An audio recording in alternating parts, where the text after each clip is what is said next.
if you will. You don't have to stop playing.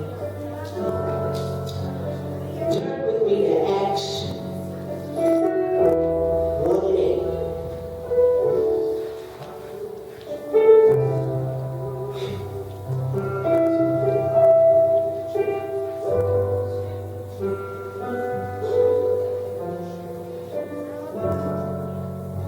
Amen. Before we get over into that, the enemy is just working his hardest. My goodness. I really believe that the enemy is trying to take me out within the last couple of weeks. Just things that have just been happening. It's ridiculous. It's out of this world. And God reminded me of who I am and what I am. And how we are to operate in Him. And so if we go to the first chapter in the book of Acts, the 8th verse, it reads to us, "But you shall receive power. After that, the Holy Ghost has come upon you, and ye shall be a witness to me both in Jerusalem and Judea and Samaria, and to the uttermost parts of the world." I just want you to look to the closest person that you are next to right now, and I want you to tell them that the devil cannot break your nature. Come on, say it one more time. I just know you now.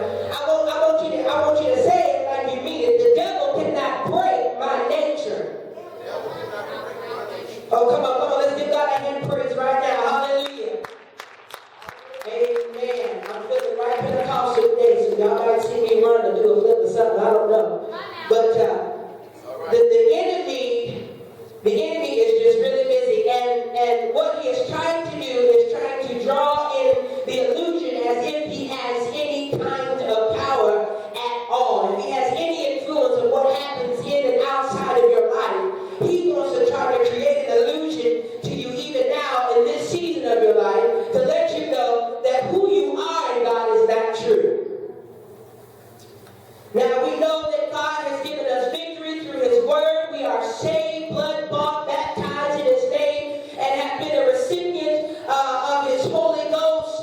And right now, we've got to understand the power that we really have. See, the enemy is going to try to form his weapons. Matter of fact, the Word of God tells us that the weapon may form, but it cannot prosper. Anything that the enemy is going to try to do to you, it is only but an illusion of what is really happening, because God is waiting for you to step up and to step out into the power that He has given you. Come on, somebody say, I got power. Hallelujah. The power of the Holy Ghost that's on the inside of me. The power, hallelujah, the same power that created the heavens and the earth, the same power, hallelujah, that rose Him up out of the grave is the same power that I am operating in now. And it takes a while for us to kind of grasp that because of what the enemy is doing. I'm just going to testify real quick. Within the last 2 months, I've been in 2 car accidents. Hallelujah. The enemy is trying to kill me in any way, shape, form, or fashion that he can. But I'm here to serve Him. Notice, and just for you as well, is that He cannot break my nature. I've been made victorious in God. So whatever it is that God has called me to do, has called me to be, it shall come to pass, because that is the Word of God. Hallelujah. God is bound by His Word. So if He's going to tell you anything, it has to come to pass. Power. I've got power. Power. Power. We lack power in our daily living because we don't recognize who we are. We simply give in to every tactic and every influence that the enemy is trying to do when we have all the power in the world. Literally, we have all the power in the world. And yet somehow we still are defeated in our everyday life, our journey with Christ. We walk around moped, punked out by the enemy, and we can't do what we're called to do because we don't utilize the power that we have. Somebody say,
It has to rule. That's the word of God. The problem is that we don't really use the word of God. We just read it. Now, we sing a lot of songs. I was telling people the other day, a couple of weeks ago, we sing a lot of songs about God moving the mountain or Lord, don't move the mountain, move me. And that ain't Bible. That's not the word of God. We stand in powerless situations because we fail to realize what the word of God has told us in the first place. We get into all these songs and all these different sayings that people have these days, but we don't go back to the word. The word of God says I can control that situation. The Bible says if I speak to it, it has to do what I say do. Why? Because the same God that spoke to the heavens and to the earth is living where? In me. So it has to abide by the word that comes out of my mouth, because the word of God says again that anything that comes out of the mouth of God has to come back, and it has to come back finished. The Bible says his word shall not return back to him void. Power.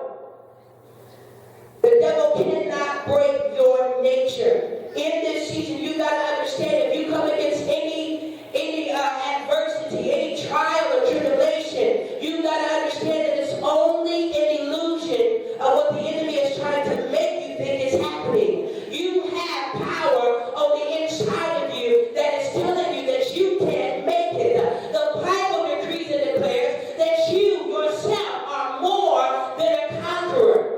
More than a conqueror. Look at Jesus. Look at the life that he lived.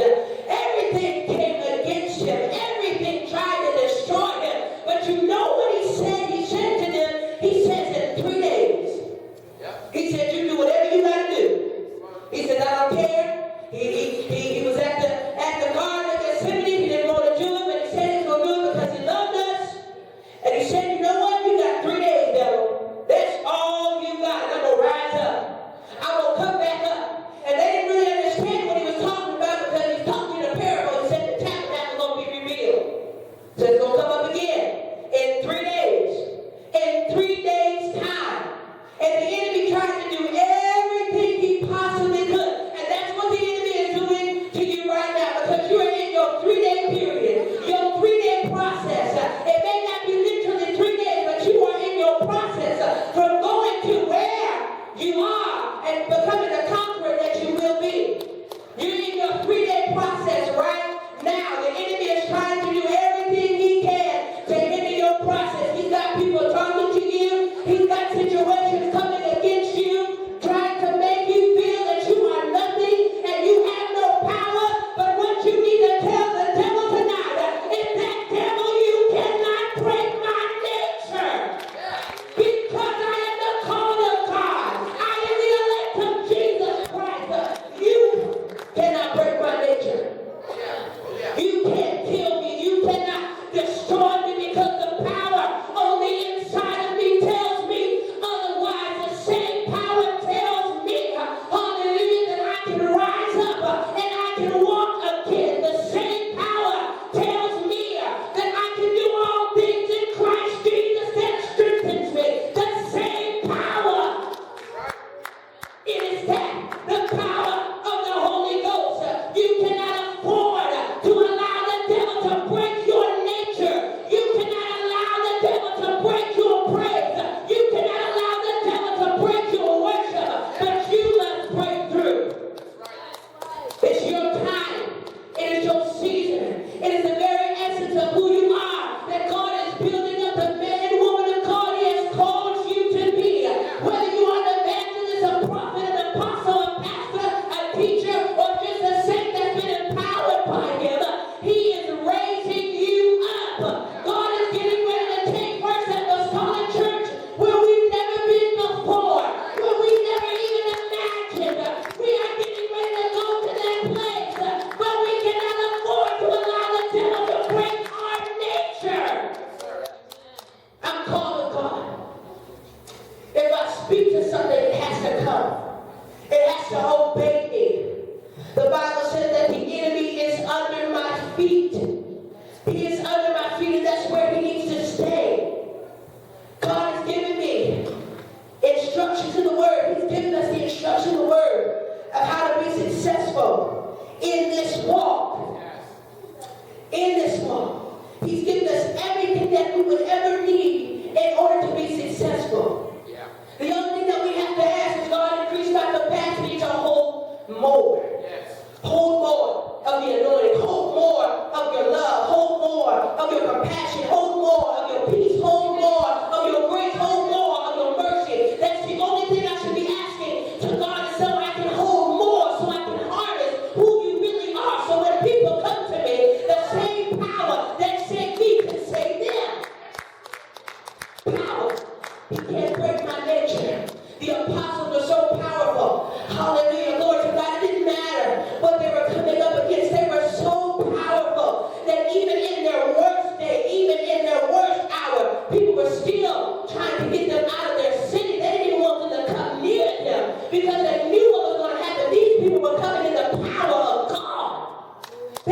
why she didn't get healed, why he didn't get healed from that. I understand. No. It's a lie of the enemy. It's a delusion. It's trying to take us out of our place, take us out of our nature. We were ordained to do things that are beyond human comprehension, beyond what man says that we can do, to rise above limitations. We are those people, the peculiar people, the people of the royal priesthood, the people that were called of God, the people been baptized in the wonderful name of Jesus, the people that have the Holy Ghost with the evidence of speaking in no tongue. We are those people that do the unusual things. We are those people that go out and talk to somebody and they get healed and run out of a walking chair or a wheelchair and run out of a walker. We are those people. And God is looking for those. So we cannot afford to allow the enemy to break our nature. Our city is depending on us. We got so many churches out here now of different denominations. And it's already been prophesied to us that it don't matter if they're Baptist, Lutheran, Catholic, Episcopalian, it don't matter. They're going to come running because of the power of God that's going to be in this house. Because of the truth that shall be revealed in and out of this house. From just walking humbly among them. It's already happening. I was telling you just a few seconds ago. I went to a church just because of somebody that's been coming to our church in Elkhart. And he over at his church now laying hands on people to get the Holy Ghost. And they don't even believe you have to have it. Out there going out and laying hands on people, they falling out in the spirit. We're raising up those type of people. We're raising up people that are not going to be afraid of when they go to the supermarket and we see somebody in ailment and they need somebody to lay hands and speak a word on their life and cause them to come into salvation. We are going to be those people. And so we cannot afford to allow the devil in this season to break our nature. We as Apostolic Pentecostals, we even more so the love of God, the children of God, we must stand, hallelujah, like never before in his power. He said, it's not by my mind, not by my power, but by my spirit, saith the Lord. We've got to move in his power in this season. And we've got to be steadfast and immovable in the faith. There's going to be people now, hallelujah, glory to God, that are trying to tell us the way we live, the way we walk, the way we dress, the way we eat. Hallelujah. It don't make no difference. We're not anything unusual. We don't have any more anointing, or we don't have the truth. It's just something else, It's just something else out there. Something else somebody created. The devil's a liar. People are being deceived by seducing doctrines and seducing spirits. We can't afford to have our nature broken. We cannot afford to allow people to destroy the oneness of God. We cannot afford to allow people to tell us the way we worship is of the devil. We can't afford that. We've got to be exuberant like never before. If you ain't never ran in your life, you ought to run next Sunday. If you ain't never danced or jumped, you ought to get out of your skin and just do something you ain't never did before. You got to come out of your natural place and get into the place of the supernatural so God can do what he wants to do in your life. Power. You cannot afford to allow the enemy to break your nature. If you want to come and play now, I'm just about done. It is very, very, I want to stress the urgency that we cannot allow the enemy to break our nature. We cannot allow him to break our focus of where we're going, of what he's trying to do, because revival is already happening. Matter of fact, it's not even a revival, it's a movement. First Apostolic is starting a movement. It's not just going to be something that happens just here, but it's going to move all across this region, all across this area that we have been evangelizing to for I don't know how many years. It is now time that manifestation is going to be taking place. And like I said, it is already happening. So we cannot afford to allow the enemy to break our nature. We cannot allow the enemy to break our prayer life, our fasting life, our worship life, our praise life. We cannot allow it. That's right. It cannot be done. Because where God is calling us to be the army, to be the remnant that was left behind. We got a lot of apostolic churches now, but a lot of them don't move in apostolic demonstration and power. They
nature of praise.